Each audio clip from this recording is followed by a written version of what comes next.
मोहन भगवत RSS वाले बताएंगे कि दीन में क्या होगा क्या नहीं होगा? क्या आरएसएस मुसलमानों को बताएगी कि कुरान कहां से पढ़ूं कहां से ना पढ़ूं? क्या आरएसएस मुझे बताएगी कि क्या बोलूं ना बोलूं? तो फिर मेरे आलिम दीन क्या करेंगे? मुहद्दिस क्या करेंगे? मुफ्ती क्या करेगा? फिक्र के मसाइल कौन बयान करेगा? क्या तुम फिक्र के मसाइल बयान करोगे? हम जानते हैं आप क्या करना चाहते हैं। हम दीन को नहीं छोड़ने वाले हैं, दीन से जुड़े रहेंगे और भारत की हिफाजत करते थे और करते रहेंगे इंशाअल्लाह। और हम मोहन भगवत से यह पूछना चाह रहे हैं, मोहन भगवत साहब ये बताइए कि 1931 में इटली में मुसोलिनी से जाकर बीएस मुंजी मिलते हैं तो क्या मुसोलिनी के साथ बैठकर पिज्जा खा रहे थे? क्यों मिले मुसोलिनी से जो हिटलर के साथ मिलकर दूसरी जंग अजीम का जिम्मेदार था? फिस्ताई ताकतों का सरबराह था मुसोलिनी। मुंजी कौन थे बोलो आरएसएस वालों? क्या मुंजी नहीं मिले जाकर मुसोलिनी से? बताओ, इसका जिक्र करो। जामिया वर्ल्ड, इंसाफ की आवाज। मोहन भगवत ये किसने कहा था? क्या इस्लाम की बालादस्ती का दर्स था जो कह रहा था कि 1100 साल से हमारे कारवान यहां पर आए, हमने अपने खजाने भारत को दिए, भारत में भी खजाने थे। जिस तरह गंगा और यमुना निकलकर संगम बनता है, किसने कहा ये बातें? मोहन भगवत। ये बातें तकरीर थी मौलाना अबुल कलाम आजाद की। मौलाना अबुल कलाम आजाद रामगढ़ में तकरीर दिए थे। बताओ आरएसएस वालों, तुम इस तकरीर पर क्या बोलोगे? ये वो मौलाना अबुल कलाम आजाद है जिसने इस मुल्क के लिए 100 मरतबा जेल को गए, मसाइब और मुश्किलात को उठाया, उनकी दौलत को छीन लिया गया, और जब मुल्क आजाद हुआ तो मौलाना आजाद को इस भारत का सबसे पहले तालीम का, एजुकेशन का मिनिस्टर बनाया गया। मोहन भगवत और आरएसएस वालों, तुम मौलाना आजाद से बड़े नहीं हो। देश की मोहब्बत में तुम मौलाना आजाद से बड़े नहीं हो। तुमने इस देश की आजादी की लड़ाई में कुछ भी नहीं किया। इस देश की आजादी में जो काम मौलाना आजाद ने किया, अब बताओ इस तकरीर पर क्या बोलेगे आरएसएस वालों? बताओ, टीवी के स्टूडियो में आरएसएस का नकाब पहनकर आरएसएस की तर्जुमानी करने वाले एंकर, बोलो इस तकरीर पर तुम क्या बोलोगे? क्या इसमें क्या कहा गया है? इस्लाम इस मुल्क का टूट हिस्सा था और है और रहेगा। जिस तरह हिंदू भाइयों को इस मुल्क पर हक हासिल है, उसी तरह मुसलमानों को भी इस मुल्क पर हक हासिल है। जिस तरह दलितों को इस मुल्क पर हक हासिल है, जिस तरह से हमारे आदिवासियों को, अरे अगर ये भारत किसी का है तो आदिवासियों का है। कौन आए थे यहां पर? ये सब के सब जो आज सुप्रीमेसी ऑफ इस्लाम की बात करते हैं, ये आरएसएस वाले आर्यन सुप्रीमेसी की आदी हैं। ये मुल्क तो आदिवासियों का है, मगर नहीं, इल्जाम मुसलमानों पर लगाएंगे। मेरे अजीज दोस्तों और बुजुर्गों, मैं इन लोगों से सिर्फ यही कहूंगा, आरएसएस के लोगों से, हमारे मुंह को मत लगो। आप अगर मुसलमानों के बारे में कहेंगे, गलत बात कहेंगे, यानी मैं मोहन भगवत से सीखूं कि कैसे इस्लाम पर चलूं, ओवैसी ने आपत्तिजनक बात कही थी। शायद हिंदी में सही बोला नहीं मालूम, सही बोले, मगर मोहन भगवत बोले, क्या बोले? 1000 साल की जंग हिंदू भाई लड़ रहे हैं। अगर मैं ये कह देता कि हम भी इतने सालों से जंग लड़ रहे, जिहादी है, ये जिहादी है, इस्लामिस्ट है, इन्हें जिहाद कर रहा, इन्हें फुला का हो गया, उन्हें उसका हो गया। जब उन्होंने बोले तो मुंह में लड्डू आ गए। मुल्क को आजाद होकर 75 साल हो गए मोहन भगवत साहब। आप कौन से 1000 साल की जंग की बात कर रहे? 1950 में बाबा साहिब अंबेडकर ने इस मुल्क को आईन दिया, संविधान, कॉन्स्टिट्यूशन दिया। अगर आप जंग कर रहे हैं तो आप संविधान, ये जमहूरी मुल्क में अगर कोई जंग करेगा तो जमहूरियत क्या करेगी बताओ फिर? मोहन भगवत उनके पप्पा हैं क्या? 1000 years वॉर का जिक्र मोहन भगवत ने किया। अरे 8 साल से तो मोदी आपके प्रधानमंत्री हैं, देश के तो है, मगर आपके आरएसएस के स्वयं सेवक थे ना वो। फिर आप कौन सी जंग कर रहे हैं? किससे जंग कर रहे हैं आप? हम 1000 साल जंग किए तो कभी लोग जज्बात में आके कुछ बोल देते हैं, ओवर जीलियस अंग्रेजी का लफ्ज कहा उन्होंने। तो क्या मोहन भगवत और आरएसएस, बीजेपी वाले उस बात को जस्टिफाई कर रहे हैं कि आज से चंद हफ्ते पहले या चंद दिन पहले भोपाल की जो बीजेपी के एमपी ने कर्नाटका में जाकर कहा था कि चाकू तैयार रखो, जिस तरह तरकारी काटते हैं उसी तरह चाकू को तैयार रखो? क्या मोहन भगवत उसको जस्टिफाई कर रहे हैं? धर्म संसद हुए जिसमें मुस्लिम और खवातीन की असमत लूटने की बातें कही गई, मुसलमानों को मारने की बातें कर रहे हैं। क्या मोहन भगवत बीजेपी के दिल्ली के एमपी के उस बयान को जस्टिफाई कर रहे हैं जिसमें उसने खड़े होकर कहा था कि मुसलमानों का उनसे कोई खरीदो फरोख्त मत करो, उनसे ताल्लुकात खत्म कर दो? क्या मोहन भगवत हमारे घरों को जो तोड़ दिया जा रहा है नफरत की बुनियाद पर, क्या उसको जस्टिफाई कर रहे हैं कि 1000 साल की जंग लड़े? कौन सी जंग लड़े आप बताओ? अरे अंग्रेजों की 200 साल की लड़ाई में तो आप कहीं नजर नहीं आए। तुर्रेबाज खान नजर आया हैदराबाद में, मौलवी इस्माइल नजर आए, आरएसएस तो नजर नहीं आई थी ना। मगर आप कौन सी जंग लड़ रहे बताओ हमको?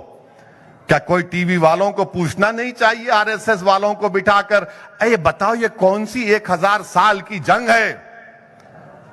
मगर इसका जिक्र नहीं करेंगे। मेरे अजीज दोस्तों और बुजुर्गों, और मैं आपको आरएसएस की तारीख बताऊंगा। अभी हमारे जैन लोग एहतजाज कर रहे हैं कि उनके मजहबी मुकामात जो झारखंड में है उसको टूरिज्म से निकाला जाए, वहां पर गंदगी हो रही है, हम उसकी तायीद करते हैं। तो गोलवालकर आरएसएस के बहुत बड़े सरसंघचालक थे, करीब 35-40 साल आरएसएस के सरबराह थे। उन्होंने ऑर्गेनाइजर मैगजीन 10 जून 1963 में हमारे जैन और बुद्धिस्ट भाइयों के बारे में क्या कहा? अंग्रेजी में कहा कि so far as Jains and Buddhist are concerned, they have never made any contribution to the soil and political thought as such. We have never inherited any अर्थशास्त्रास, यानी अर्थशास्त्र का मतलब माशियात का इल्म और सियासत का इल्म, एंड धर्मशास्त्रास फ्रॉम देम। यह आपकी मोहब्बत है जैन और बुद्धिज्म से। और फिर मोहन भगवत साहब आप हमको दर्श दे रहे, जरा ये तो बताओ कि महात्मा गांधी के कत्ल के बाद जब आरएसएस पर बैन पड़ा और जब बैन उठा तो क्या आरएसएस को यह मजबूर नहीं किया गया था कि तुमको तिरंगे को मानना पड़ेगा, अंबेडकर के बनाए हुए आईन को, संविधान को मानना पड़ेगा? बोलो आरएसएस वालों, इनको बोलना पड़ा कि ये बैन उसी वक्त उठेगा। और ये कौन बोला? एक उस वक्त के मद्रास बोलते थे, वहां का एक वकील था टीआरवी शास्त्री। 13 जुलाई 1949 हिंदू का अखबार है जिसमें टीवीआरवी शास्त्री ने जिक्र किया कि आरएसएस को तिरंगे को एक्सेप्ट करना पड़ा, संविधान से अपनी वफादारी को दिखाना पड़ा और संविधान को रेस्पेक्ट करना पड़ा। पढ़ो नौजवानों बंच ऑफ थॉट्स, गोलवालकर की किताब में उसका चैप्टर 12 है जिसमें गोलवालकर ने लिख दिया ये बंच ऑफ थॉट्स और एक और किताब वी और नेशनहुड डिफाइंड, ये आरएसएस के लिए बड़ी मौजिज किताब है, रूहानी किताब है इनके लिए। उसमें गोलवालकर ने लिखा कि मुसलमान और ईसाई इस देश के लिए अंदरूनी खतरा है। इसीलिए कल मोहन भागवत ने इंटरव्यू में कहा कि देश के बाहर कोई खतरा नहीं, अंदर खतरा है। वाह मोहन भागवत, चीन का नाम लेने से इतना डरते क्यों हैं आप? हमारी सरजमीन पर, भारत की सरजमीन पर डेमचाक और डेमसाक में 2000 स्क्वायर किलोमीटर पर चीन घुस के बैठा है। और नरेंद्र मोदी बार बार बोलते कि भारत की 1 इंच को नहीं छोड़ेंगे। नरेंद्र मोदी और उनकी सरकार ने झूठ बोला देश से कि ना कोई गुस्सा है ना कोई घुसेगा। चीन का नाम नहीं लेते आप। जम्मू में पाकिस्तान से टेररिस्ट घुस कर आते हैं और मारते हैं भारत के लोगों को, जिसमें मासूम बच्चे भी मर जाते हैं। 1 जनवरी को मुंह नहीं खोलते क्योंकि मोहन भागवत आरएसएस ये मानती है कि मुल्क के बाहर कोई खतरा ही नहीं है, अंदर खतरा है। अंदर किससे खतरा है? आप जाइए गुलबर्गा में, 200 किलोमीटर हैदराबाद से गुलबर्गा के रेलवे स्टेशन को हरा रंग किया गया था, तो वहां पर बीजेपी आरएसएस वाले एहतजाज किए कि हरा रंग मुसलमानों का, निकालो इसको। रातों रात हरा रंग को निकाल दिया गया। यह बीजेपी आरएसएस की नफरत की निशानी है कि हरा रंग नहीं होना चाहिए, मुसलमानों का है। अरे मोहन भागवत, हम तो हर रंग में रंग जाने वाले हैं, रंग से हमको क्या निस्बत? नहीं, हरा रंग मुसलमानों का है। मैसूर में एक बस स्टैंड के ऊपर एक छोटा सा गुंबद लगाया गया, तो मैसूर का बीजेपी का एमपी बोला ये इस्लाम की निशानी, मिटाओ। तोड़ दिया उसको, तोड़ दिया उसको। घरों को तोड़ दिया जाता है, घरों को बगैर कानून को फॉलो किए, बगैर नोटिस दिए, उत्तर प्रदेश हो, मध्य प्रदेश हो, घरों को तोड़कर बेघर कर दिया जाता है। दिल्ली में तोड़ा गया रमजान के महीने में। यह बीजेपी आरएसएस ये काम कर रही है। इसीलिए मैं आपको बता रहा हूं मेरे अजीज दोस्तों और बुजुर्गों कि कोई बीजेपी का एमपी बोलती चाकुओं को तेज करके रखो, तो आज उत्तराखंड में एक और आरएसएस का आदमी जो पहले विश्व हिंदू परिषद का सदर था, वो कह रहा है कि मैं पूरे मुल्क में 2 करोड़, कितने 2 या 2.5 करोड़ त्रिशूल बांटूंगा। मुसलमानों का उनका वोट डालने का हक छीन लेंगे। मुसलमान कोई कलेक्टर नहीं बनेगा, ना जज बनेगा, ना मुसलमान गवर्नमेंट में जाएगा, हम ये काम करेंगे। खुलम खुला बातें हो रही हैं। और वो मोहतरमा कर्नाटका में चाकूब की बात किए, उनको कोई अरेस्ट नहीं किया जाता, कोई अरेस्ट नहीं किया जाता उनको, खाली एक एफआईआर खाना पूरी करके छोड़ दिए। और हमारा बच्चा अगर कोई शादी की बारात में खाली लकड़ी की तलवार से 3 मार पे नाचा तो पकड़ उसको, पकड़ पकड़, अरे अरे देख देख चाकू निकाला ये, अरे लकड़ी है बाबा, लकड़ी से इतना चमक रहे, तो उनको लकड़ी के से फिक्र नहीं है, उसके हाथ में दिख रहा, ओ हो ये हाथ में आ गया, मगर उन्होंने चाकू बता के जा रहे, तेज करो बोल रहे, उन पे फूल बरसा रहे। और हमारे बच्चों को ले जाकर, दलितों के बच्चों को ले जाकर, गरीबों के बच्चों को ले जाकर उनकी ताजपोशी करते हैं हजरत पुलिस। मेरे अजीज दोस्तों और बुजुर्गों, ये हमारे वतन अजीज में हो रहा है। और बीजेपी का जो भी नेता आता, ये नहीं तुष्टीकरण की राजनीति करती है मंजलिस। तेलंगाना को आए कि अपीसमेंट करते, अरे तेलंगाना के चीफ मिनिस्टर यादाद्री में 1200 करोड़ की मंदिर बनाया, 1200 करोड़ की आलीशान मंदिर बनाया, तुम उस पर क्या बोलेंगे? बोलो, नहीं बोलेंगे उस पे। अच्छा, वो यादाद्री की मंदिर में उसमें शैंडलियर कौन लगा है मालूम आपको? कौन लगा है शैंडलियर मालूम मंदिर में आपको? अब बीजेपी को मालूम होगा तो ने जाके देख के बोलेंगे शैंडलियर। शैंडलियर कौन लगा है मालूम आपको? मालूम कौसर आपको? मालूम है आपको? हाँ, एक मुसलमान वो शैंडलियर दिया लगाओ बोल के मंदिर में। ये भारत है। उन्होंने कारोबार करते, मगर लोगों को मालूम था कि वो मुसलमान के पास शैंडलियर का एक्सपर्ट है, वो उन्होंने बना के दिए। ये भी हकीकत है। तो ये तेलंगाना में होता है और बीजेपी इससे नफरत करती है। हमारे को के चंद्रशेखर राव जो कर रहे हैं उससे हमको कोई मुखालिफत नहीं है। वो अपने मजहब पर चल रहे हैं, हम अपने मजहब पे चल रहे हैं।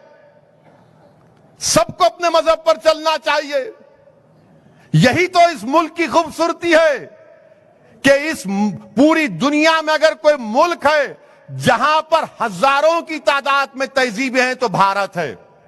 अगर हैदराबाद के मुसलमान की तहजीब अलग है तो केरला के मुसलमान की तहजीब अलग है।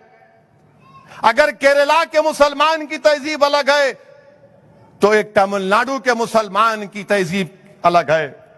अगर एक मुंबई में एक मुसलमान की तहजीब अलग है तो मराठवाड़ा के मुसलमान की तहजीब अलग है। ये मुल्क में इतनी तहजीबें हैं।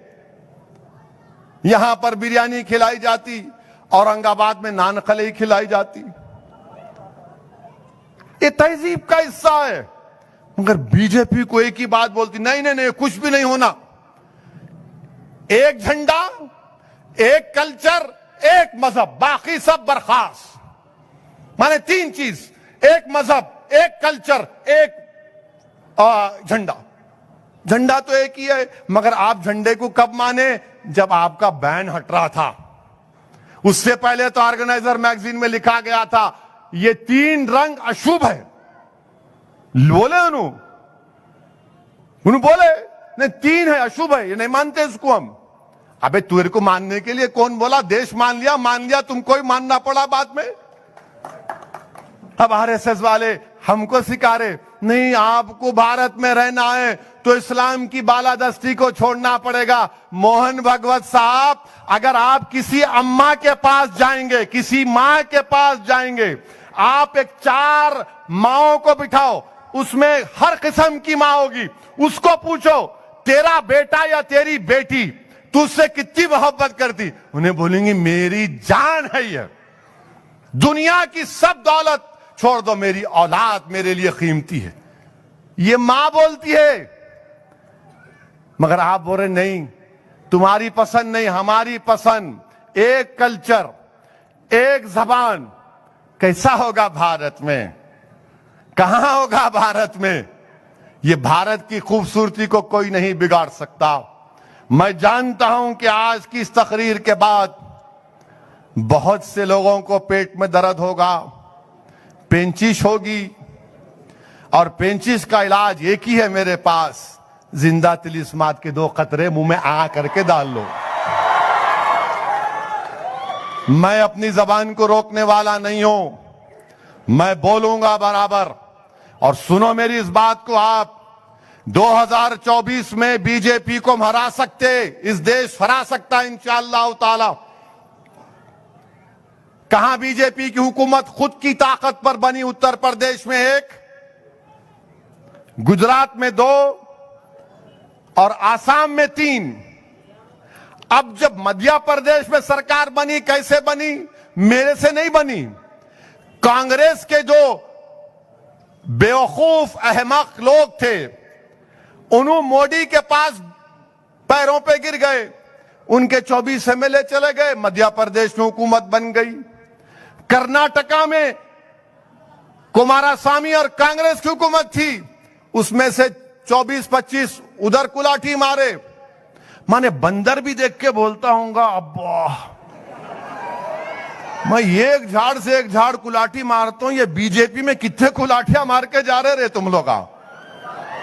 आने कर्नाटका में इनकी हुकूमत बन गई, महाराष्ट्र में शिवसेना, कांग्रेस सेकुलर बना दी उसको, कांग्रेस के पास एक नोटरी का ऑफिस है, जो उनके पास आके उनके मिला बोलते करो, हम स्टैंप मारते सेकुलरिज्म का। कांग्रेस मिलके तो शिवसेना के वो एमएलए उधर भाग गए, बीजेपी की सरकार बन गई। नॉर्थ ईस्ट में तो है उनकी, मगर बंगाल में नहीं है, दूसरे जगहों पर नहीं है। तो 2024 जो लोग अभी बोल रहे नहीं नहीं अभी भी मौका है, मगर शर्त क्या है? शर्त यह है कि मोदी के सामने कोई खड़ा नहीं होना। इन्हों खड़े हो गए, उन्हों खड़े हो गए, मैं हूं फुला नहीं। मोदी से मुकाबला, अब जैसा मोदी से मुकाबला करना है तो मोदी बनाम हैदराबाद मुकाबला होना, मोदी बनाम सिकंदराबाद मुकाबला होना, मोदी बनाम आदिलाबाद मुकाबला होना, मोदी बनाम महबूब नगर मुकाबला होना, मोदी बनाम करीम नगर मुकाबला होना, मोदी बनाम तेलंगाना मुकाबला होना। यह मुकाबला जब होगा तब बीजेपी जरा परेशान हो जाती, अरे ये क्या है रे भाई। उन्होंने आएंगे जरूर यहां पे और निशाना लैला को बनाएंगे,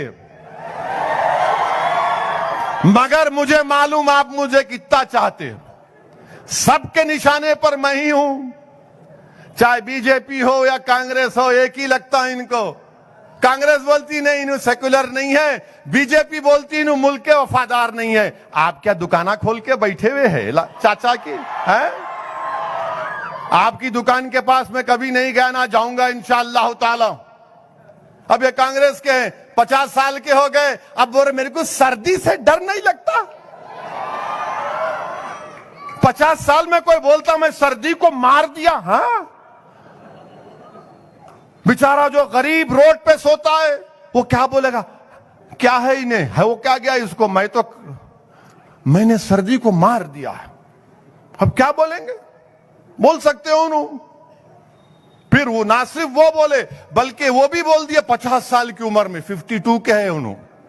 अपन हैदराबाद में क्या बोलते, अरे उन्हें 52 का है कते, 52 का है कते। और उन्होंने कते क्या बोले? अपना नाम लेके बोले मैं उसको मार दिया। अपना नाम लेके बोल रहे मैं उसको क्या बोले, मैं उसको मार दिया, मैं वो है ही नहीं। फिर तू क्या है? फिर जिन है?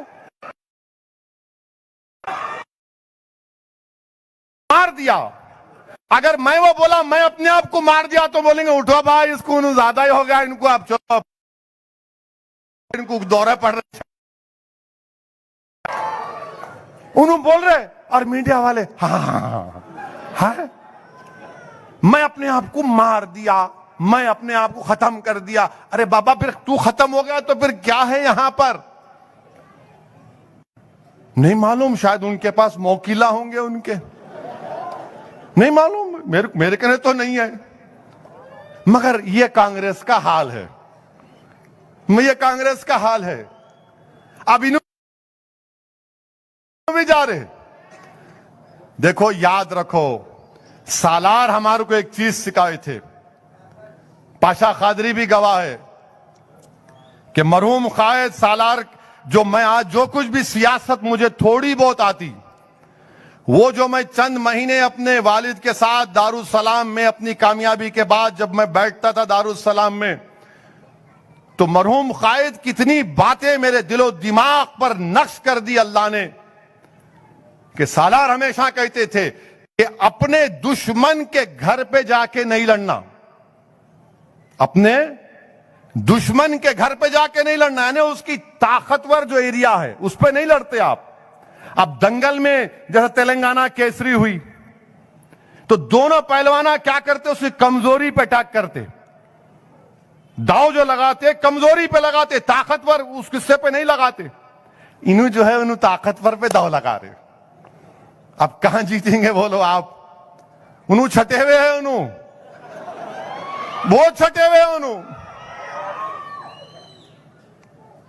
पहुंचे हुए हैं। इन्होंने बोले नहीं मैं दाव, अरे भाई वो तरीका नहीं है।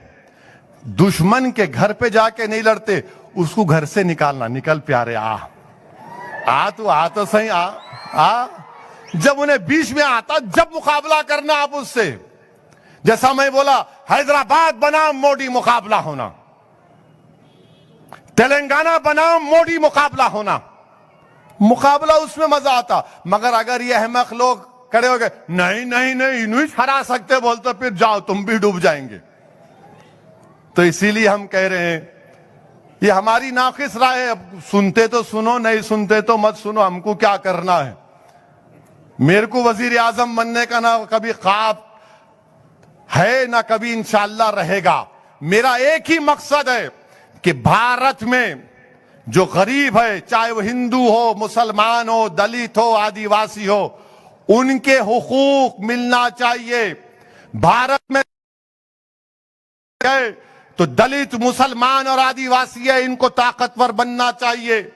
सबसे ज्यादा अगर की कोई स्कूल से बाहर है तो मुसलमान है, फिर दलित है, फिर आदिवासी है। सबसे गरीब अगर कोई है तो मुसलमान है, दलित है। जेलों में सबसे ज्यादा है तो मुसलमान, दलित, आदिवासी है। सजाएं सबसे ज्यादा अगर किसी को होती तो इनको होती है। यूएपीए का कानून अगर किसी पे लगता है तो इन लोगों पर लगता है। मोहन भागवत की तरह प्रकाश के लोगों को नहीं लगता, लगता तो गरीबों पर लगता है। हमारी लड़ाई उन गरीबों की हक दिलाने की है, उनको इंसाफ दिलाने की है। ये हमारी कोशिश है। अब कोई साथ लेता है नहीं लेता, मेरे को उसकी फिक्र नहीं है, ना मेरे को उसकी परवाह है। मेरे को हमेशा टीवी वाले पूछते, आपके साथ कौन है? अरे समझते ही नहीं बेचारे, किसी के साथ कोई नहीं है सिवाय अल्लाह के। मेरे साथ भी मेरा रब है और रहेगा। मुझे साथ, आपके साथ, अरे जब अल्लाह साथ है तो किसकी क्या जरूरत है? नहीं, आपके साथ उन्हों नहीं है, वो पार्टी नहीं है, ये नहीं है। तो मैं बार बार बोलता हूं कि जब तक अल्लाह हमको जिंदा रखेगा हम जिद्दोजहद करते रहेंगे। और जब इस दुनिया से चले जाएंगे तो लोग बोलेंगे कि हाँ, एक जमात का एक शख्स था जिसने जमात की कामयाबी के लिए बातिल ताकतों के तूफानों से मुकाबला किया अपने जमात के रुफ़ाओं के साथ। उसने पीठ नहीं दिखाई, शिकस्त खाई, मगर फिर उठा और मुकाबला किया। फिर शिकस्त खाई उसने, फिर उठा और मुकाबला किया। क्यों किया मुकाबला? क्योंकि उसको अल्लाह पर तवक्कल था। और तवक्कल हम तमाम को अल्लाह पर रखना है। अल्लाह हमारे लिए काफी है। जिस तरह एक एमएलए को अल्लाह ने मंजलिस के कामयाब किया था 28 साल पहले, मैं सलाम करता हूं उस लोगों को जिन्होंने असदुद्दीन ओवैसी और मंजलिस को कामयाब किया था। वो तुम्हारे इत्तेहाद, तुम्हारे वोटों का सदका था कि आज असदुद्दीन ओवैसी इनकी रातों की नींद को आराम करके रख दिया है कि जब हम मजलूमों के इंसाफ की बात करते हैं। मेरे अजीज दोस्तों और बुजुर्गों, ये काम नौजवानों आपको करना है। नौजवानों आपको मंजलिस को मजबूत करना है। और नौजवानों, तुम इस मुल्क के मुस्तकबिल हो। अगर तुम गिर जाओगे नौजवानों तो याद रखो, जैसा किसी घर की दीवार गिर जाती है, अगर नौजवान गिर जाता है तो घर की दीवार गिर जाती है और लोग उसको अपना रास्ता बना लेते। ड्रग्स से बचो। बल्कि मेरे को तो मालूम हुआ कि ये जो कत्ल करते हैं ये लोग, ये कत्ल करने वाले इबलीस के साथी हैं, खबीस हैं, ये लोग गंदे लोग हैं। वो क्या करते हैं कि एक नाइट्रावेट, एक गोली आती, नाइट्रावेट गोली डाल के जाके इन्हें कत्ल करते। हम मेडिकल शॉप वालों से ही बोल रहे, ये चुरपुर टपोरियों को नाइट्रावेट नहीं देना आप। अगर कहीं दिए और कहीं कत्ल हो गया तो फिर मेडिकल शॉप वाले याद रखो, हैदराबाद में बहुत सीसीटीवी कैमरा लग गए। खैर 2-3 हजार नहीं काम कर रहे, वो पुलिस वाले देखना चाहिए। तो नाइट्रावेट दवा खा के नू जाके बांखड़े पहलवान कत्ल करते। तो नाइट्रावेट से दूर रहो। नशा गलत चीज है। मैंने 3-4 लोगों से मिला, मुलाकात किया जो ड्रग लेते, गांजा आंजा। मैं पूछा उनसे, फोन से पूछा, जाके नहीं मिला, ना तो बोलेंगे इन्हों भी हमारे दोस्ता बहुत है, कुछ भी माने कुछ भी लगा दो, असदुद्दीन ओवैसी ऐसा है, वो ऐसा है। तो खैर चलता, लगाओ, बोलो, तुम, कोई फिक्र नहीं है। कुछ बाकी है तो पूरा कर लो, तुम्हारे दिल की भड़ास, क्योंकि तुम्हारा नशा पूरा नहीं होता जब तक तुम मुझे गाली नहीं देते। तो तुम्हारे को नशा चढ़ता, मेरे को गाली देने से कोई बात नहीं, चढ़ जाओ, चढ़ा लो। उस बच्चे ने मुझे कहा कि सिर्फ आधे घंटे के मजे के लिए हम ये करते, आधे घंटे के लिए मजे के लिए गांजा मारते, कोकेन मारते, ये टैबलेटा खा लेते, वो कुछ दवाएं खा लेते। क्या जिंदगी है भाई आप लोगों की, आधे घंटे के लिए? अरे तुमको मैं बता रहा हूं 24 घंटे की नशे की दवा तुमको दे रहा हूं मैं। 24 घंटे तुम हाई रहेंगे। बोले कैसा रहेंगे? बोले मतलब क्यों, तुम क्यों लेते? बोले नहीं, हमारे को कूल दिखना है। कूल, अंदर पूरा कूल हो रहा जिस्म, फेफड़े, गुर्दे, दिल, नर्वस सिस्टम पूरा कूल हो रहा। एटीट्यूड होना हमारे को, एटीट्यूड। कई का एटीट्यूड बाबू आपको? देखो, अगर नशा करना है ना, अगर आप मुसलमान हैं तो रसूलुल्लाह सल्लल्लाहु अलैहि वसल्लम से बेइंतहा मोहब्बत करना शुरू कर दो। वो ऐसा नशा है कि कभी खत्म नहीं होता। वो ऐसा नशा है कि तुम जब बिस्तरे मर्ग पर भी रहोगे तो तुम्हारे चेहरे पर मुस्कुराहट रहेगी कि महबूब का दीदार होने वाला है। अब महबूब का चेहरा देखने वाला हूं मैं कब्र में जाकर। उस नशे के आदी हो जाओ। नशा कैसा पैदा होगा? खाली बोलने से नहीं होता। 11 बिरल गंडे लेके यूं नारे लगा रहे, हरा लगा ले रहे। उसके लिए उलमाओं के पैरों के पास बैठो, अपनी मां की इज्जत करो, भाई की, मां बाप की इज्जत करो, बीवी की को मारो मत, बहनों का ख्याल रखो, अपने बाप के मरने के बाद जायदाद का हिस्सा दो। अगर तुम किसी अपनी बीवी को छोड़ते हो तो उसके तमाम इस्लामी तौर तरीके से उसको छोड़ो और अपनी औलाद के सामने एक बेहतरीन इंसान बनो। जो बेटी और बेटा अपनी मां और बाप को फजर में उठते हुए देखेगा, नमाज पढ़ते हुए, वो जब बूढ़े होंगे तो बोलेंगे अपनी औलाद को, अपने पोतों को कि मेरे को नमाज की आदत इसलिए पड़ी क्योंकि अब्बा और अम्मी उठाते थे कि नमाज पढ़ो। बीजेपी वालों को ही बोल रहे, तुम नफरत का नशा मत बढ़ाओ देश में। तुम ये मुसलमानों से नफरत का नशा, दलितों से नफरत का नशा मत बढ़ाओ। आरएसएस वालों, याद रखो, जब नशा बढ़ेगा तो उन लोगों की आंखें निकाल लेंगे, लोग अंधे हो जाएंगे, उसके बाद वो लोगों का दिमाग निकाल लेंगे, कोई सोच नहीं सकेगा। उसके बाद इंसानों की कुर्बानी पेश की जाएगी। इसीलिए मेरे अजीज दोस्तों और बुजुर्गों, नशा है ये, इस नशे को रोकना है। और नफरत भी एक नशा है, नफरत भी एक नशा है कि डाल दो इनके खिलाफ, नशा पैदा कर दो, नफरत पैदा कर दो। मुसलमानों से खतरा है। कहां का खतरा है मुसलमानों से? सबसे ज्यादा कमजोर तो हम हैं। बताओ, लड़ाई हमारी उसी के लिए तो है। अब ये लोग सेक्युलर पार्टी तो खैर बोलते रहते, बोलो जितना बोलना है बोलो, मगर जो जुल्म करेगा, जो मेरा हक नहीं देगा, जो मुझे नीचे करेगा, मैं लड़ूंगा। इलेक्शन लड़ता आया, फिर लड़ूंगा। तुम हारो जीतो, मुझे उससे कोई मतलब नहीं है, मुझे कोई मतलब नहीं है। मुझे लड़ना इसलिए है। अब आप बताइए कि बीजेपी किसी मुसलमान को टिकट देती नहीं है और दूसरे पार्टियां देते तो बोलते जरा बाजू हटके ठहरो, जरा सामने नको आओ। आप फोटो में आ गए तो फिर बीजेपी वाले बोलते देखो मुसलमान खड़ा हुआ है बाजू। हम तमाम से कह रहे हैं कि भारत में मुसलमानों को अगर आप गायब कर देंगे सियासत से तो भारत की जमहूरियत ये हिस्सेदारी की जमहूरियत है, सबको हिस्सा मिलना चाहिए। मेरी आप तमाम से गुजारिश है कि मजलिस को मजबूत करिए। नौजवानों सामने आओ। हमारे कॉरपोरेटर से भी कह रहा हूं, जरा अच्छे तरीके से पेश आओ। आप 5 साल के लिए है, कोई गारंटी नहीं है कि आप उसके बाद रिपीट होंगे। आप तो जरा अच्छे तरीके से पेश आओ। मैं आपको खुला बोल रहा हूं। और ये मैं कई देखा हूं कि रात में फोन ही नहीं उठता। अच्छा, बात ऐसे हैं कि सुबह 11 बजे से पहले माशाल्लाह फोन नहीं उठता।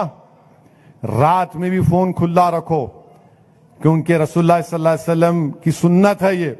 एक वक्त मदीने में लोगों ने देखा कि गैर मामूली आवाजें आ रही थी, चीखें आ रही थी, लोग डर रहे थे, बेइंतहा खौफनाक चीखें आ रही थी। तो लोग बोले, रे क्या चीखें हैं, क्या चीखें हैं, कहां से आवाजें आ रही हैं? तो लोग एक दूसरे को बोले, चलो जाके देखते हो जिस जानिब से आवाजें आ रही हैं। जब लोग तैयारी कर रहे थे तो अचानक देखे कि मोहम्मद सल्लल्लाहु अलैहि वसल्लम वापिस आ रहे हैं और बोले, नहीं कोई फिक्र की बात नहीं है, वो जानवर लड़ रहे थे, मैं देखकर आया हूं। तो रसूलुल्लाह सल्लल्लाहु अलैहि वसल्लम की सुन्नत है, हमको वोट डाली अवाम ने, इसलिए नहीं डाली कि तुम रात में चैन से सो जाओ, इसलिए वोट डाली कि तुम रात में भी जागते रहो और सुबह में सजदे में गिरकर अल्लाह का शुक्र अदा करो कि परवरदिगार तूने तेरे हबीब की उम्मत की खिदमत के लिए हमको मौका दिया। एक जज्बा पैदा करो खिदमत का। ये मंजलिस का सफर बुजुर्गों की इन्हीं कुर्बानियों की वजह से हुआ। अगर कोई समझ के बोलेगा कि नहीं कुछ भी नहीं है, मैं 65-70 साल की मेहनत को रायगा जाने नहीं दूंगा। याद रखो आप, जब तक अल्लाह असदुद्दीन ओवैसी को इस मुकाम पर रखेगा, मैं सख्त फैसले लेने वाला हूं और लेता रहूंगा। हां, यकीनन मुझ में भी कमजोरी है, मैं भी इंसान हूं, मगर जमात के मामले में अपनी जात के लिए नहीं लूंगा, मगर जमात के नाम पर सख्त फैसले लेना पड़ा तो लूंगा, चाहे वो एमएलए हो, चाहे कॉर्पोरेटर हो, कोई भी हो। इसीलिए कि ये आवाज है और मंजलिस के पीछे बहुत लोग पड़े हैं। अब देखना आप, इलेक्शन आएगा तो सब उतरेंगे, सब के सब उतरेंगे, पाता बस्ती पाता बस्ती पाता बस्ती, बजता ही रहता है बेटों को। यहां पे ऐसा हो रहा, अरे बाबू कौन मेहनत करता? कहां है आपके पार्टी के कॉर्पोरेटर? बताओ किधर है तुम? कल काला पत्थर से किसी ने फोन किया कि असद साहब मेरी बहन दिल्ली से आई, उसका बेटा बगैर टिकट के ट्रेन में चढ़ गया, उसको रेलवे पुलिस पे रोक लिए नामपल्ली पे। हम अपने कॉर्पोरेटर को फोन करके बोले, जाओ मियां जरा निकालो बच्चे को। बच्चा वापिस आया। ये काम करना पड़ेगा और मंजलिस काम करती है। बहरहाल मेरे अजीज दोस्तों और बुजुर्गों, ये पहला जलसा है हालात हाजरा का। इंशाअल्लाह ताला और होंगे। आप तमाम और हम तमाम अल्लाह से दुआ करते हैं कि अल्लाह सुब्हाना व तआला हम तमाम को जिंदा रखे, सेहत से रखे और हमको रमजान मिले, ताकि हम रमजान के फ्यूज और बरकत से अल्लाह उसको हमको रोजा रखने की और रमजान माह मुबारक में हमको जिंदा रखे। अल्लाह अस्सलाम वालेकुम व रहमतुल्लाहि व बरकातुहू।